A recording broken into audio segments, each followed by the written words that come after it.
disebut berbuat tercela. Keluarga Ferdy Sambo sesalkan pemakaman Brigadir J digelar secara kedinasan.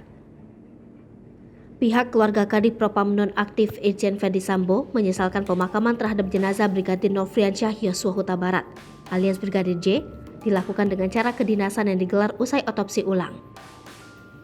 Hal ini diungkapkan oleh kuasa hukum istri Irjen Ferdy Sambo, Putri Chandrawati, Arman Hanis. Menurutnya, Brigadir J meninggal dunia lantaran masih berstatus terlapor dugaan pelecehan seksual terhadap Putri Chandrawati. Selain itu, Hanis juga memberikan sorotan terkait adanya peraturan Kapolri tentang tata upacara Polri.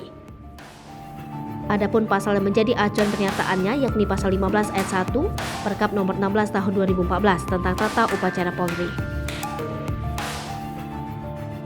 Pada pasal itu berbunyi, upacara pemakaman jenazah merupakan perwujudan penghormatan dan penghargaan terakhir dari bangsa dan negara terhadap pegawai negeri pada Polri yang gugur, tewas, atau meninggal dunia biasa, kecuali meninggal dunia karena perbuatan yang tercela.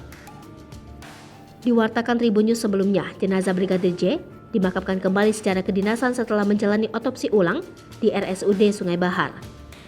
Pada saat proses pemakaman, terlihat sejumlah polisi melakukan upacara kedinasan saat proses pemakaman kembali jenazah Brigadir J. Kemudian, pada pukul 15:43, mobil ambulans yang membawa peti mati jenazah Brigadir J datang ke area pemakaman dari RSUD Sungai Bahar yang berjarak 2 km.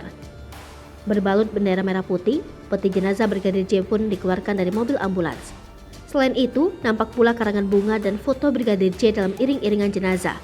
Kemudian, 8 laras panjang pun ditembakkan oleh anggota polisi saat peti jenazah Brigadir J diturunkan ke liang lahat.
Hai pemirsa Sri Popo TV, jangan lupa komen, like, dan subscribe, serta tonton terus berita-berita terupdate lainnya ya.